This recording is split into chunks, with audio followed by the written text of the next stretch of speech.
Okay, about the books. One more thing about the books. It's very important. I'm surprised nobody asked which translation to buy of The Being in Time. The answer is you've got to have the Macquarie Robinson translation. You just can't make it in the course with the Stanbaugh translation, both because it's not as good and she muffs up a lot of very complicated things to make them simple, but she also makes them false or not true to what Heidegger's trying to say, but basically because the way I teach this is I'm constantly referring to Being in Time and reading things from it and explaining what they mean, and I want you to all have in front of you the same text and in sections too. So get the one that I checked in the bookstore. That's the one they've got, the one with a black cover and white printing on it, and that's the one you need. In paperback or hardcover, it doesn't matter at all, but it has to be that translation. Now,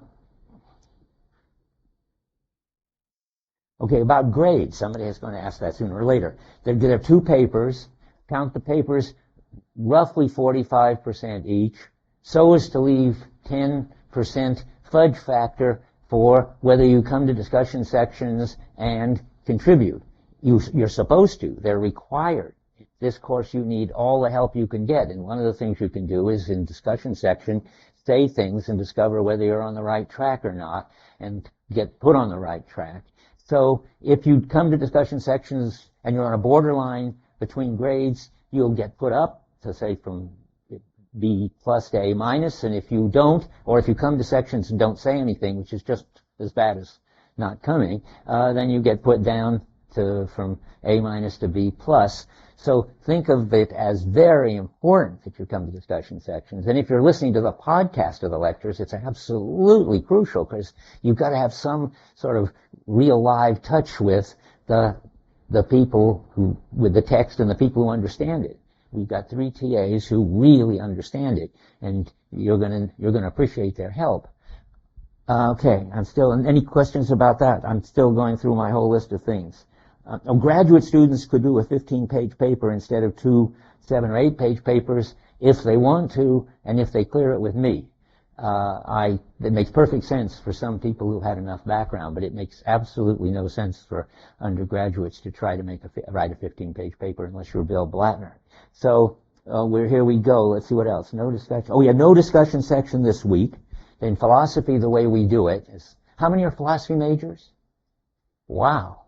Didn't know we had that many majors. Okay, so you guys know, or presumably, anyway, the way we do it is we ignore the sections that you've been assigned to by the computer, and we put on the board because I don't understand, nobody understands, at least not in our department, how the computer can assign sections when the computer doesn't know what commitments the TAs have to seminars and courses on their own. And so we're going to do it our way, which is the TAs will write on the board next time 3 times that they can meet and each of the 3 TAs, and you'll have a choice of 9 times, and then we'll give you something to write your first, second, and third choice on, and then the TAs will sort them in such a way, hopefully, that everybody gets their first or second choice. And if there's a problem, we'll have to negotiate about it. But anyway, we're going to do that Thursday, and then the first discussion sections will be on starting next week. And next Monday's a holiday, which is a further complication. If you get assigned to it, are any of you going to teach on Monday? Probably, but I don't know, maybe not. Anyway, if it turns out that we're teaching sections on Monday and you get assigned to one and there isn't one because it's a holiday, if you can, go to somebody else's for the first week. You don't sort of fall behind just because it's a holiday. Now, I've covered, I think, everything, but I will just to make sure. Yeah.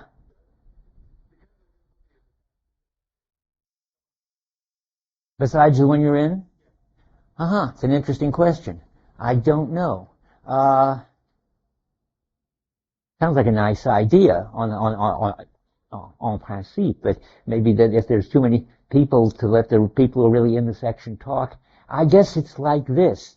You can show up to other sections if the person giving the section says it's okay. And they will make the judgment of whether you will improve the discussion and so forth, or just be a bother. Okay. Now, anything else? Okay, I'm still back on my list, but I think I've come to the end of it. Yeah.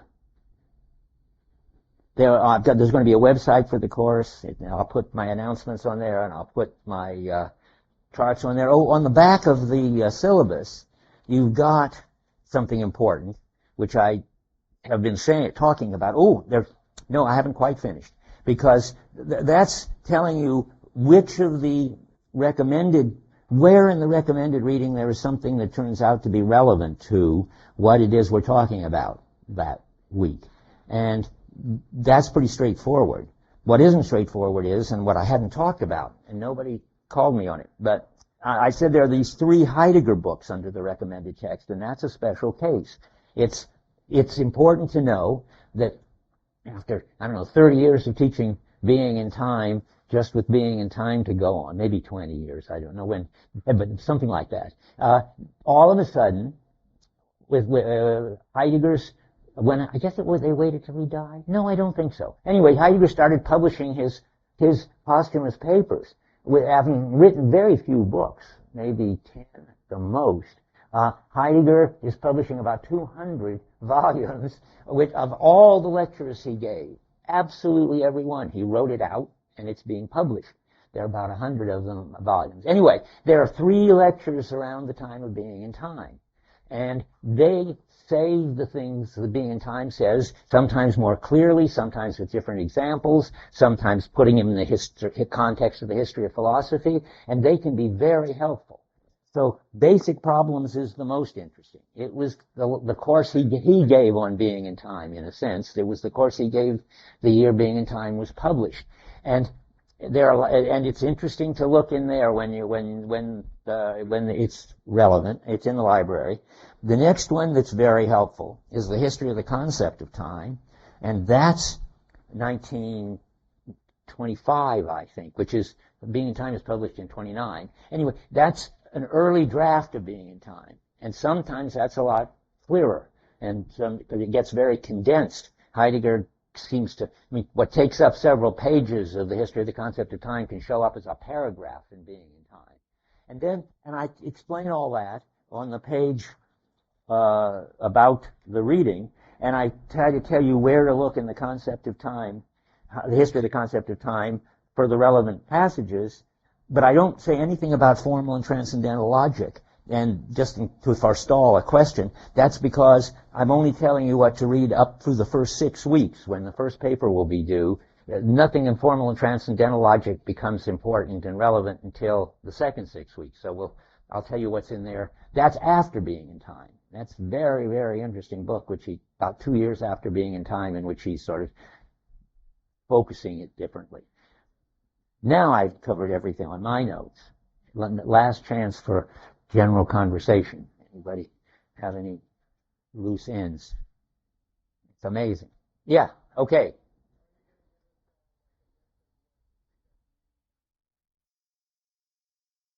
I will. But when the time comes nearer, because I just haven't got that on my mind right now.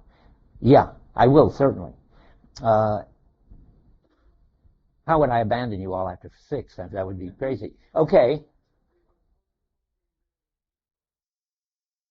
Oh, well, the way we do it in philosophy now, and maybe in your earlier time too, is I'll give you a list of suggested paper topics, but it's better for you, and probably will make a better paper, if you come up with your own topic, with something that you find is puzzling that you can straighten out, or something where you think Heidegger contradicts himself, or whatever, or where you think you can explain the phenomena better than he's got the phenomena of focus. If you can do that, then you can write your own topic.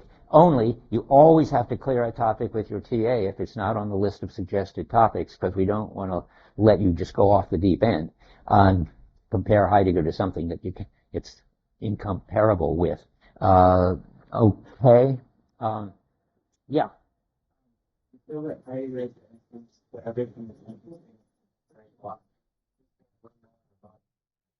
I'd love to. In fact, that's right here on my list. It was going to come a little later, but not much. But so let me just put it in the place where it belongs, I think. So I've said already that Heidegger's either the most or tied for the most important philosopher in the 20th century. And then general, that's because he's so original and he calls into question so much of traditional philosophy. Could say the same of Wittgenstein. But Heidegger's certainly doing it very different from Wittgenstein, who's sort of starting from scratch. Now Heidegger is standing on the shoulders of two very important philosophers, Kierkegaard and Nietzsche, and very influenced by them because they were already calling into question, radically doubting that the whole philosophical project made any sense. And what Heidegger does is understand them very well and make them systematic. They each wrote Kierkegaard writes his books under various pseudonyms from various perspectives. Nietzsche writes in aphorisms. Heidegger, at least in the time of being in time, not later, but in the time of being in time, writes like a systematic philosopher, but he's systematically taking apart the whole philosophical tradition the way Kierkegaard and Nietzsche were starting to do it. And why is that important? Well, it's because what Heidegger's arguing, and Kierkegaard and Nietzsche were already, that there's something wrong with the whole tradition which is trying to have some kind of theoretical understanding of what it is to be a human being. And if you understand what human beings are, and if you understand what theory is, which I won't try to explain right now, you will see that that's not right. That's treating human beings as some special complicated kind of object, and human beings aren't some special complicated kind of object. They're something entirely different. But Heidegger doesn't want to go to the other extreme and say, well, then a theoretical understanding of nature must be wrong too. After all, science is just one more human practice. A popular view around here a few years ago, I hope it's losing its popularity. Anyway, Heidegger thinks, and I like his view on this, that you can have a theoretical understanding of nature, and that's what modern science is, and it's getting it right about nature. But it makes no sense to think that you can do the human sciences that way. That means that in history, psychology, political theory, sociology, anthropology, all of those have to be dealt with differently, which means that when you hear cognitive science, which is supposed to be the science of the way the mind works, or cognitive psychology, or cognitive anthropology, well, from Heidegger's point of view, they're all wrong. And that's if that's true, given all the interest in cognitive everything, it's important to know it. I don't know what cognitive neuroscience, I think it's probably all wrong too from Heidegger's point of view, but I'm not sure what cognitive neuroscience is committed to. I mean, in the background you can just think, if it looks anything like a computer model of how we do whatever we do, think, act, socialize, perceive, and so forth, from Heidegger's point of view, it's wrong. That's why I wrote my book, What Computers Can't Do, on the basis of reading Heidegger, and had this weird effect of sort of creating a new field by bringing these two things together that were so obviously belonged together because Heidegger was opposing the whole idea of computer models before there were any computer models. So that's one reason why he's so important. That's why he's so important in Anglo-American thinking. But that's not why he's so important in continental philosophy. That's really, to me, the most amazing thing. All of continental philosophy of the last half of the 20th century, at least, is Heideggerian, or is totally based on Heidegger. Kant couldn't exist without Heidegger. And for those of you who happen to know some of these people, that won't be our philosophy majors who are carefully protected from hearing about most of them. All of them are, and I'll just tell you, Sartre, of course, being in nothingness, is, as I heard a famous French professor say, and I think rightly, a brilliant misunderstanding of being in time. You have to be a kind of genius like Sartre to take a book like Being in Time, which is anti-Cartesian through and through, and rewrite it as if it was a Cartesian book. I mean, you learn a whole lot that way, but nothing much about Heidegger, I think. But Sartre is no doubt, I mean, Sartre would be the first to say he's just fixing up Heidegger, as any natural, intelligent French person would have to do. But then there was a different kind of French person who really broke out of Descartes, thanks to Heidegger, and that's Merleau-Ponty. I teach Merleau-Ponty's phenomenology of perception sort of every other semester, every other year or so.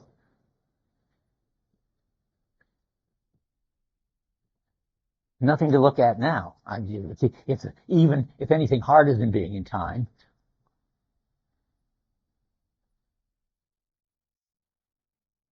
But it's harder than Being in Time because it's so badly written. Whereas Being in Time is very clear. Merleau-Ponty is extremely murky. But he's deep. He takes over Heidegger, two big gaps in Being in Time, so huge that it's sort of amazing that people didn't, I think, see them right off. Heidegger has nothing to say about perception in Being in Time, which is pretty amazing, and nothing to say about the body. And those are the two things that Merleau-Ponty thinks about, and the only two things he thinks about. But there's a full-time job and a tremendously important book that comes in the space that Heidegger opens up. And Merleau-Ponty talks a lot about Heidegger, hardly ever mentions him, but his vocabulary is all over the place. And he just takes Heidegger's ontology and Heidegger's vocabulary and applies it to what it is to be an embodied human being perceiving things. So, okay, there goes him. Probably not very many have heard of Pierre Bourdieu. How many know Pierre Bourdieu? Okay, well, more than I thought. Okay, you may know that Bourdieu made a kind of, reputation denouncing Heidegger. Because Bourdieu is such a strategist that on the French scene, that since Derrida had taken up Heidegger, to clobber Derrida, Bourdieu wrote something, what is the ontology? Anybody remember? A book anyway, about Heidegger. But Bourdieu is a Heideggerian, in two ways. One, he told me that his first love in philosophy was Heidegger, and two, he told me that he thinks he's applying Merleau-Ponty to the social field. And since Merleau-Ponty is applying Heidegger, Bourdieu is applying Heidegger at second hand, and he knows it. He was beating on Heidegger because that was how to get ahead in the French world at the time.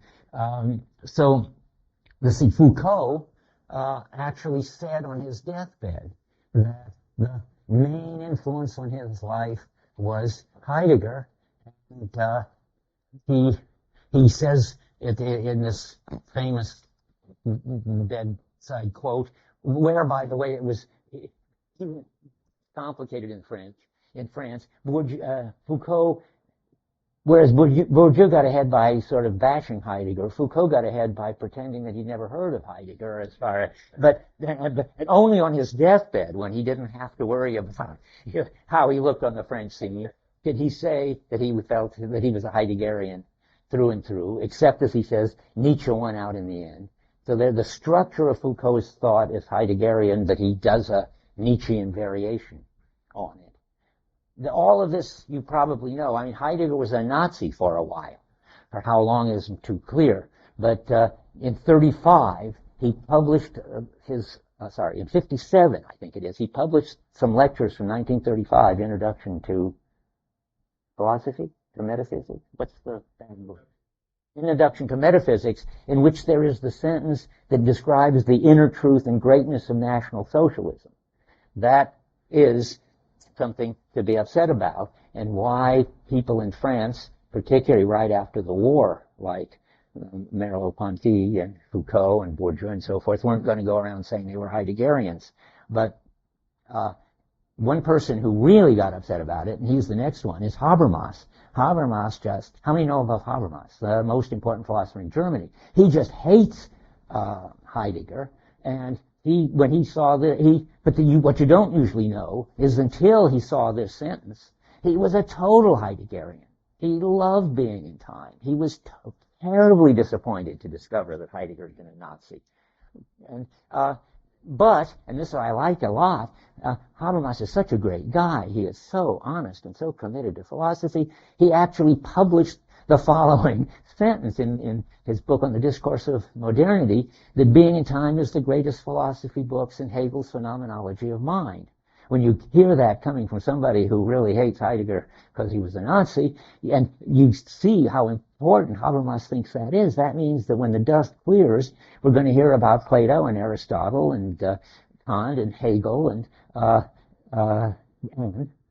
Nietzsche and Heidegger. These are the big people. Okay, so we've got everybody on my list now, and Levinas, who's got his own criticism of Heidegger, but whose first book was on Heidegger, and Derrida, whom you've all heard of, I think. I found this sentence, which I copied out because I think it's sort of obvious that Derrida is a kind of Heideggerian, but he says in an interview called Position, what I have attempted to do would not have been possible without the opening of Martin Heidegger's questions. So there they are, all of them.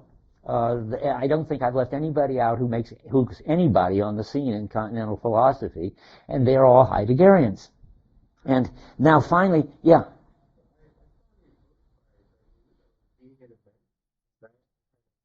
Badger is a terrible philosopher. I don't even care if this is being podcast. He's a disgrace to philosophy and to France, as far as I can see. Is it? Well, I don't think he's clear enough to be a Heideggerian. Heideggerian aligned to the project side of sort of resurgence of true Heideggerian. We're talking about Badiou, and it's Lacanian. And Lacan is a sort of Heideggerian too. I didn't go into it. Yes, there's a kind of maverick Heideggerian string there, and but I'd rather he hadn't or doesn't. But okay, I'm glad Adam knows about this. I've listened to lectures by Badiou. I find it practically unbearable. So let's see now. Okay, and finally, what about the American scene?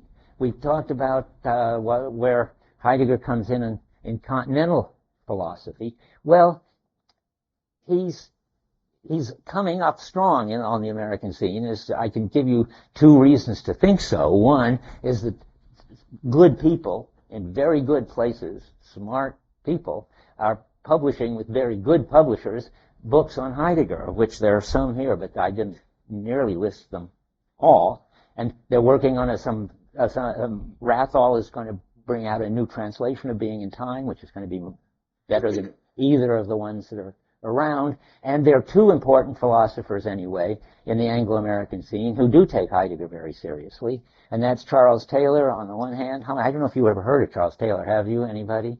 And Richard Rorty. I bet you've all heard. How many have heard of Richard Rorty? Everybody. Well, anyway, they take Heidegger seriously. But that's not enough. It's only going to be important when a whole generation of very smart students takes Heidegger, in America, takes Heidegger very seriously. I think it's about to happen because one of our PhDs, Sean Kelly, now is a tenured professor at Harvard, and he's going to be teaching very, very smart students, graduate students, about Heidegger and Merleau-Ponty, and that's going to make a difference. So I think, in the end, there will be an influence of Heidegger on American philosophy. Okay, now, that's the answer to why I think Heidegger is important. Now we have to say what Heidegger says, and we'll do that. Let me see where we are. Okay, we're ready to talk about being, because this is called Being in Time, and because it's all about being, and it's very hard to understand what Heidegger means by being, and Heidegger says it's very hard for us to understand even the question of the meaning of being.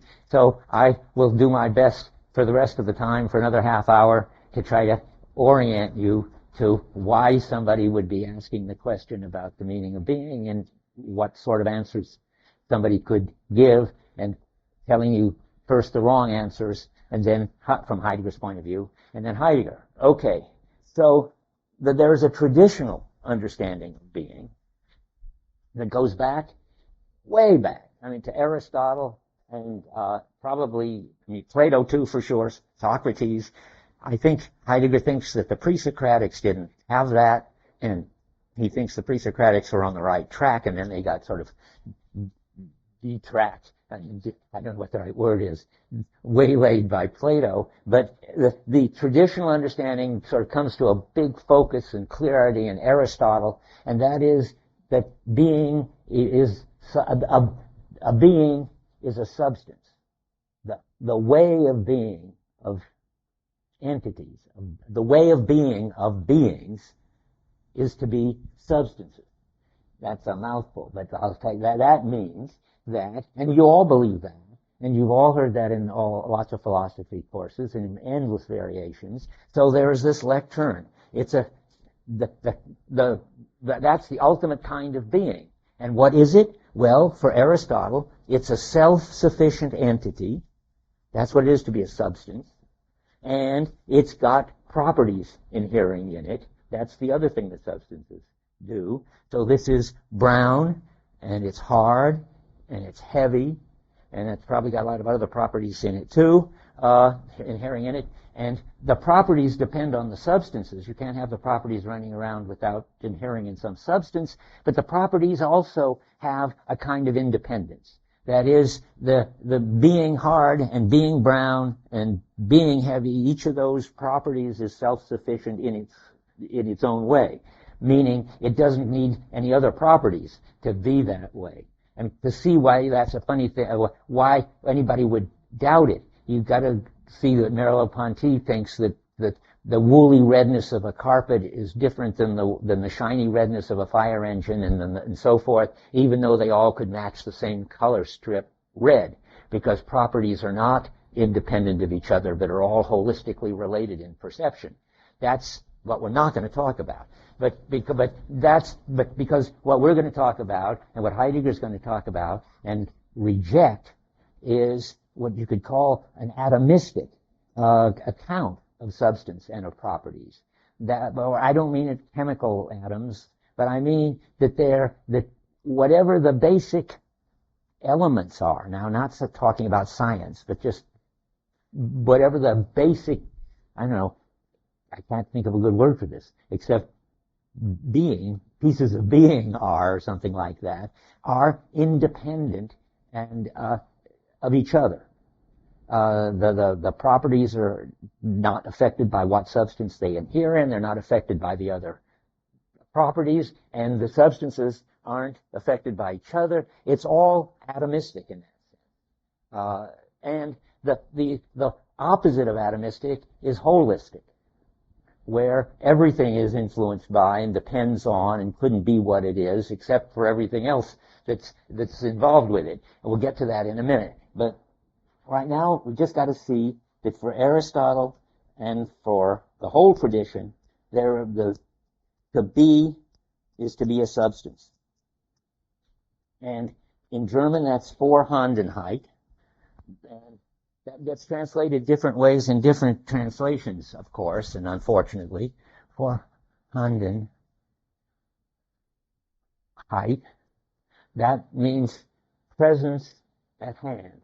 And that's how it gets translated in in the big Heidegger book that you've got. Presence at hand is the way of being of substances. And I just tried to describe the way of being of substances. It's this self-sufficient, atomic way of being. And that gets translated as presence at hand. And in the basic problems, for instance, it's translated as extant, which is not very good, I think, but that's how it came out. In my commentary, I'm not sure I still believe this, but in the commentary it's called occurrent. We're naming the way of being of substances. The way of being of substances is presence at hand, is Vorhandenheit, and you can translate that in lots of different ways. That makes it all the harder in this course. When you start reading, I got to say this, when you read other texts of Heidegger, or when you read commentaries on texts of Heidegger, they're all using different words for these crucial German words. So not only do you have to learn sort of a new language, namely Heideggerian, to read Heidegger, you got to learn a lot of different dialects of Heideggerian to read the different translations of Heidegger. That makes life difficult.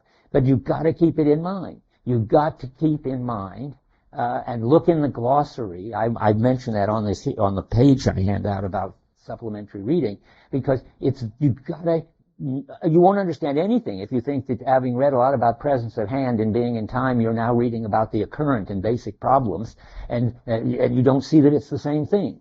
And sometimes right inside of being in time, they're crucial words. I wrote it down here because I care so much about it. At the very bottom of the page of stuff about reading, there's this word "voraus hin."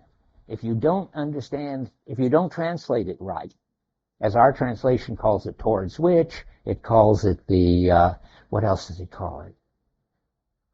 Anyway, it has to mean on the basis of which. And that's a very, very important notion in Heidegger, but we're not ready for it yet. But I want to draw a general conclusion, a warning.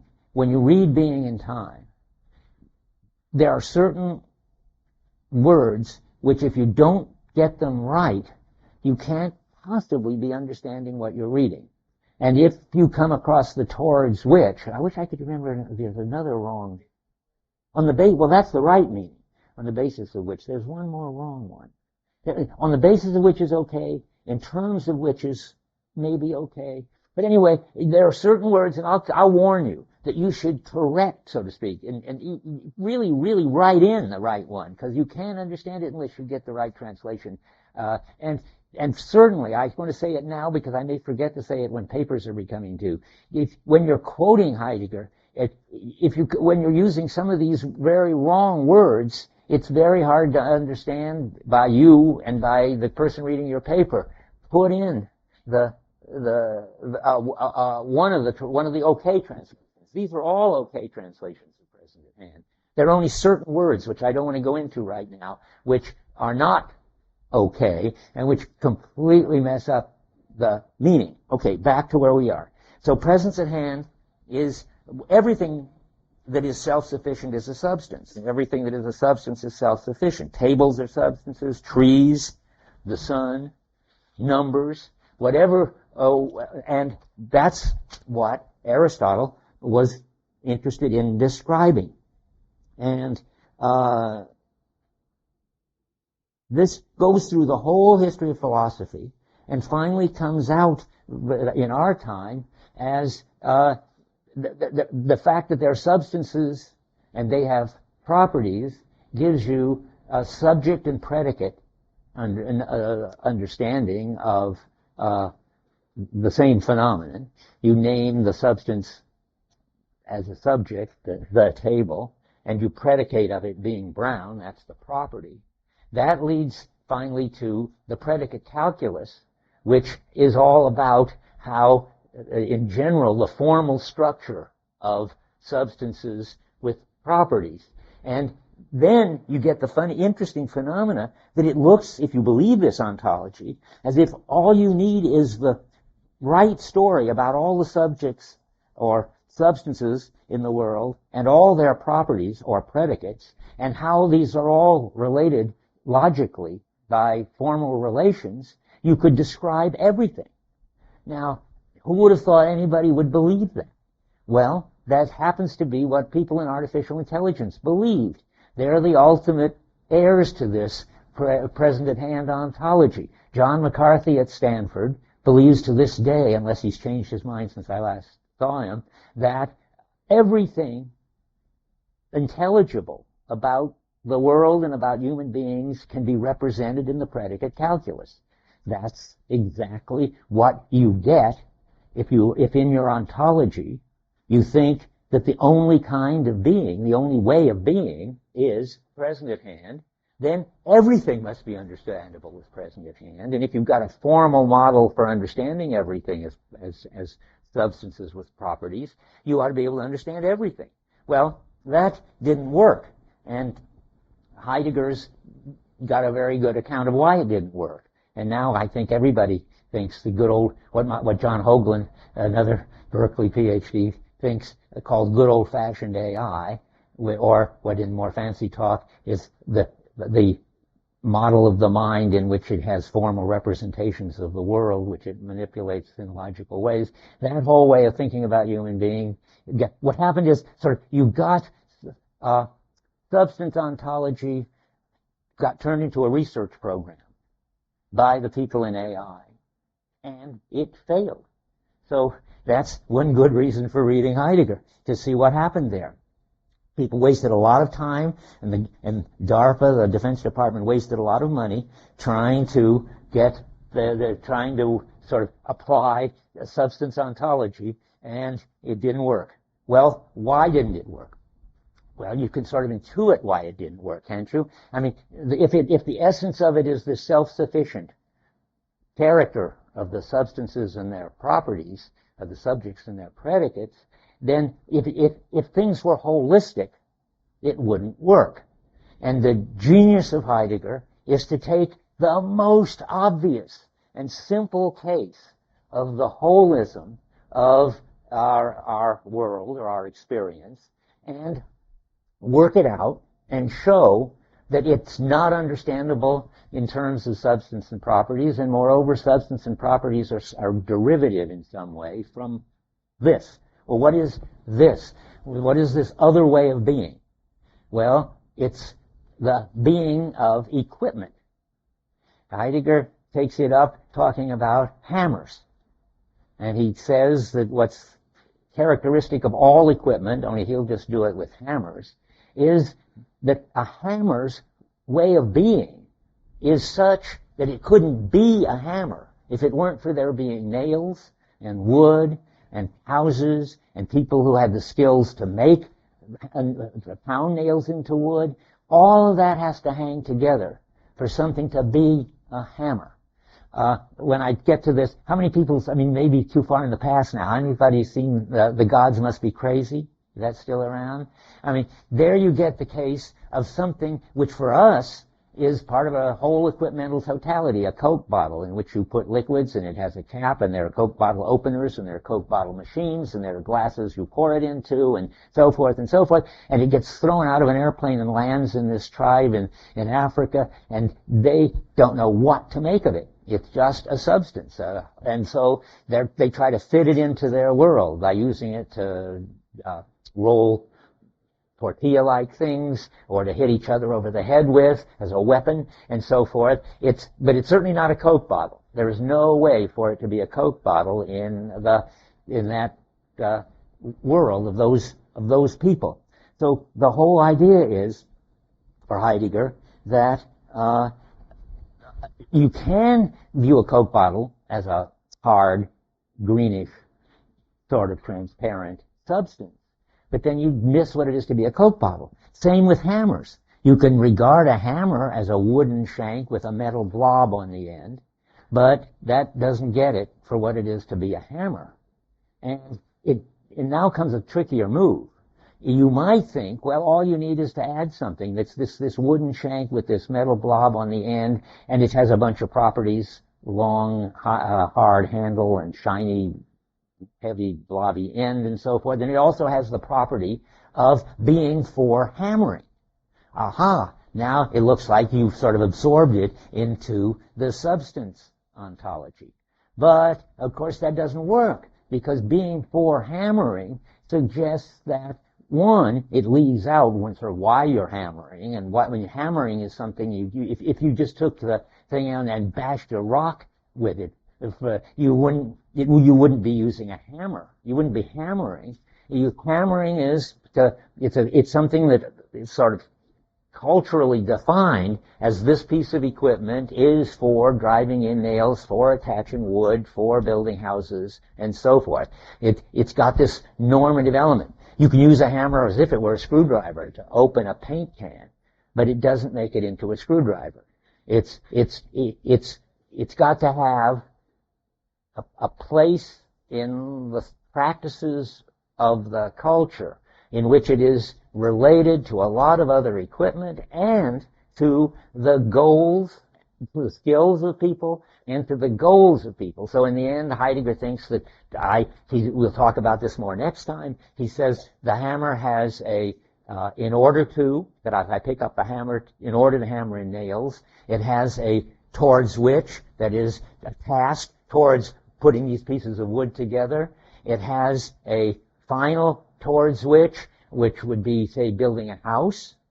And then it has even more beyond that, a for the sake of which is somebody building a house is doing it for the sake of shelter or for the sake of being a home builder or being a carpenter. Finally, this equipmental thing ends up, no, I don't want to say any more about it for a second. It ends up that way. And now I just want to write that on the board somewhere. We're talking, so there's a second way of being. And this way of being is holistic and can't be dealt with in the substance. Well, look what's back there. Nothing I can use. Okay. Well, you think I'll get the other one down? Oh, well, that's an interesting problem. Let's try it. Look at that. Okay. So here we've got Zuhandenheit. Am I writing big enough to see back there? Okay. That's a way of being that in our translation is readiness to hand. And in my translation, I decided to call it availableness. I regret that.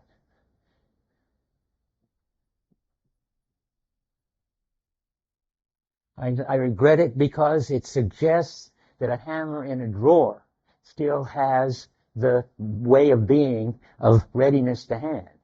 I think for Heidegger, the hammer only has the way of being of readiness to hand when you're hammering with it. And so availableness is misleading. Zuhandenheit is Heidegger's word, and I think readiness to hand will do. I don't really have a candidate for the best translation of these, but so if I'm going to use the translations unless it's really wrong, like the way it deals with Voraf Hin sometime. I'm just going to stick to present at hand and presence at hand. That's the way of being of substances. And now we've got a second thing, which is readiness to hand, and that's the way of being of equipment.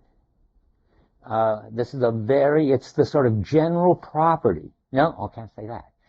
Very hard. It's what it is about equipment that makes it equipment is going to be described as readiness to hand, and it's that whole complicated story of holism and interrelatedness with our practices, with our skills and so forth. All that goes into what it is to be a hammer. And the name for that whole system, that way of being, is readiness to hand. Okay, now let's see where we are. And that is why good old-fashioned AI and all these cognitivist enterprises are going to fail to begin with, is because they're all assuming that you can get along with a substance ontology and ignoring this vast amount of stuff, which are hammers and all sorts of equipment, which is so basic for what it is to have a world and be a human being, and they can't account for them because they can't capture the holism of it. In fact, the whole point of being a substance is not to be part of a holism, but to be an element in an atomic order. And if it's true that for equipment to be equipment at all, to be the kind of, then it needs to be fitted in this holistic structure, well then there's a big problem, a huge problem. And there's a lot to be said for the next few weeks about all that. But I'm just going to go on because I want to give you the whole picture of what's going on here. So let me see. Oh, well, I mentioned, but we have come back to it, that Heidegger also sees something very interesting, that there is something which is not a property that hammers can have, and that's something which he calls, when he talks about it, he doesn't talk about it much, unreadiness to hand. A hammer could just, turn into a present at hand object, and it wouldn't be a hammer anymore. It would just be a kind of thing. But a hammer can also be too heavy. And if a hammer is too heavy, that's a kind of holistic something or other. I can't call it a property, so I'll call it an aspect.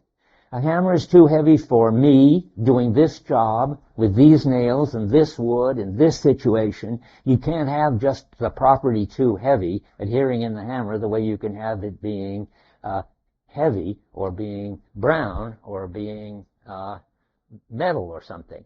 And that's, again, an example. That's a kind of situated holism. Too heavy for this job, and that goes with equipment.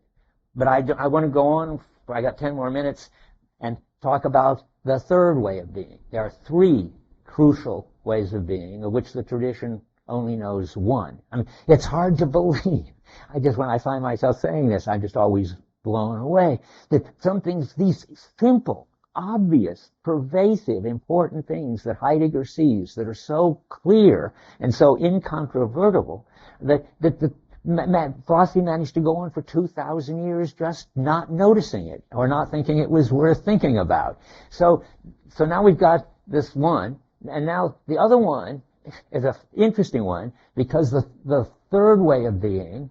What is the third way? What very important way of being isn't being an equipment and isn't being an object?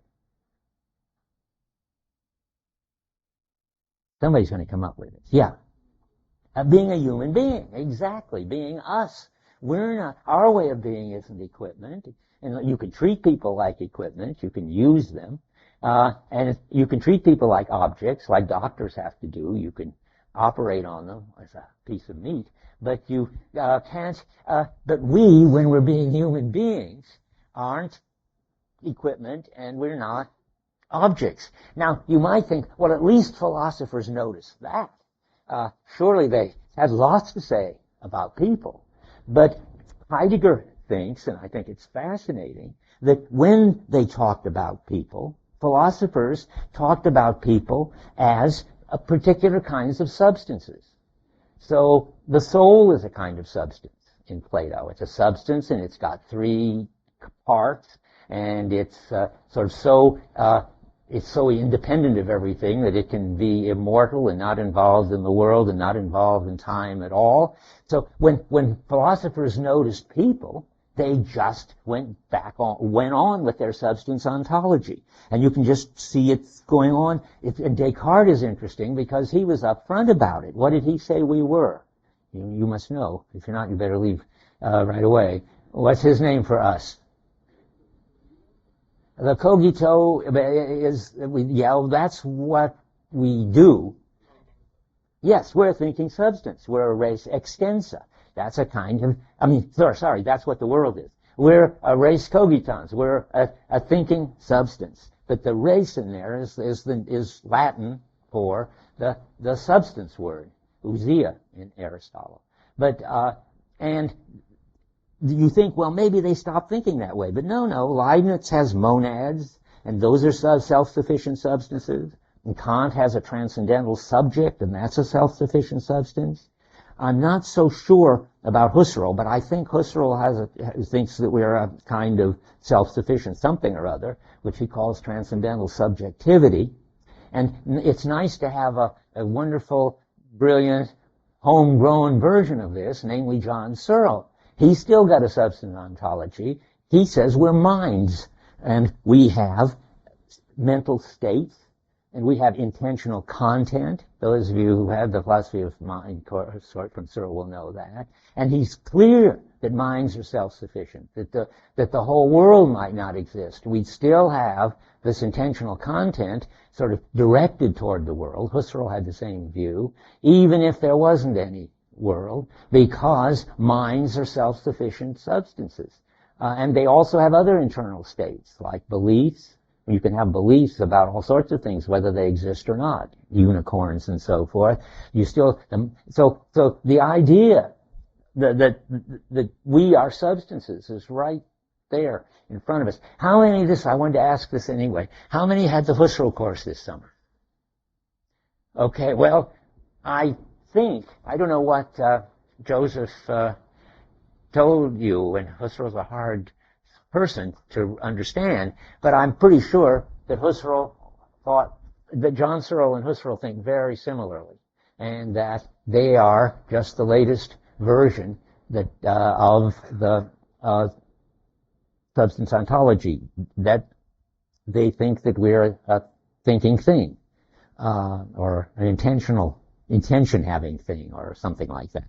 Intentional content is still a very, very fundamental hot term. That is, intentional content is what there is in the mind that points you towards objects in the world. So when I think about something, then or believe something, or desire something, the something, the direction toward the something is the intentional content, and whether there is any such thing or not is another issue, because intentional content is self-sufficient. I mean, that's amazing, but it's still around. And you can always tell whether somebody's got that kind of view of the mind, because you can ask whether you can doubt the existence of the external world. Searle's quite upfront about it, that he thinks it's not interesting to doubt it, and nobody should go around trying to prove it. But you can doubt it, because the mind has got the content itself sufficient. It's like the Matrix. Only you get switched to the mind being identical with the brain, so that Searle thinks we could be brains in a vat, because it turns out the substance of mind and the substance of brain are really so closely related. But then never mind problems like that. The important thing is to see that for Heidegger, we're not substances. We're not consciousnesses. That would be pushing us back to the thinking thing in Descartes. What are we then? What is our way of being? Well, our way of being is a kind of activity. We are what we do, Heidegger later says. That is, we give ourselves an identity by taking up a bunch of practices. So remember when I stopped and said, I don't want to say that yet. Now we can say that we pick up this hammer in order to drive in a nail, in order to put these pieces of wood together, in order to make a house. And now, for the sake of an understanding of myself as a carpenter, that is, all that activity amounts to taking a stand on my being. And now we get to what is the way of being of us, of now the word Dasein comes in there. What is that way of being? Well, that way of being is to take a stand on what it is to be that sort of being. And when I say take a stand on it, the translation says, and that's okay, it makes an issue of it. You don't want to make it sort of conscious. I'll talk more about that next time. You don't have to go around and say, I'm a carpenter. Your whole life you have to take an extreme case. My favorite example is somebody could be a sacrificial mother, and that means that they've sort of got equipment for taking care of the kids, and people who will make sure that everything gets done, and they're ready to give up whatever they have, whatever they desire to do it, and so forth. They've taken a stand on themselves, defined themselves as a sacrificial mother, but they don't need to know it. All they would say was, well, I'm just taking care of my children. I love my children. Well, everybody must feel the same way. The point is, this Dasein, which is us, by its using equipment and acting in the world, gives itself an interpretation of what it is to be a human being in general, and a human being in that particular culture, and this particular human being, like being a teacher in this case. And the name, we've got to have a name for that way of being. I doubt if you know that until you read Being in Time. The name for that way of being is existence. That one's easy to translate, existence. But Heidegger says, trees don't exist, and even hammers don't exist. And God doesn't exist. That isn't any big deal atheist claim. It's just a terminological claim that only human beings exist, because Heidegger's going to use that word to describe the way of being of human beings. The way of being of human beings is that, unlike hammers and trees, for human beings, they are concerned in their activity to take a stand or have an interpretation of what it is to be a human being. That's a way of being, and he calls it existence. So now you've perhaps got a sort of understanding of what this question of being is. When you see that there are three kinds, and what you see that each of them is a way of making something intelligible. If you understand this way of being, that one, Vorhandenheit, then you make substances intelligible. You're able to deal with objects. I didn't use the word objects because it's Descartes instead of Aristotle, but it's the same sort of notion. You're able to deal with objects and make sense of them. If you've got the understanding of being of Zuhandenheit, then you're able to deal with equipment and make sense of it. And if you've got the understanding of being, which is existence, you're able to deal with what it is to be a human being and make sense of it. So then you can understand a crucial sentence on page 25. Get that piece of my book. We'll stop with this because it's the punchline. He asks at the bottom of 25, what is asked about is being. Then he says that which determines entities as entities. I don't want to talk about that. The crucial phrase is that on the basis of which, the Vorauf hin, which is right there, that on the basis of which entities are already understood. That means having this background skills on the basis of which you're able to cope with substances, equipment, and yourself. And to talk about the understanding of being is to talk about finally, that which makes everything intelligible. Being roughly equals intelligibility. So the things can be intelligible as substances, they can be intelligible as equipment, and they can be intelligible as people. And what does all that have in common? Why are those all called modes of being? Vorhandenheit, Zuhandenheit, and Dasein? That's because those are modes of intelligibility. Now I'm sort of going out on my own limb, because when you read Heidegger, he's never going to tell you very explicitly, this is the most explicit sentence I know, what he's meaning by being. He's meaning that something or other, which we haven't explained fully yet, on the basis of which beings, all three kinds of beings, are understood, because you understand their way of being. Okay, that you look puzzled, and that's all right. I mean, it's puzzling, but I've done the best I can. See you next time.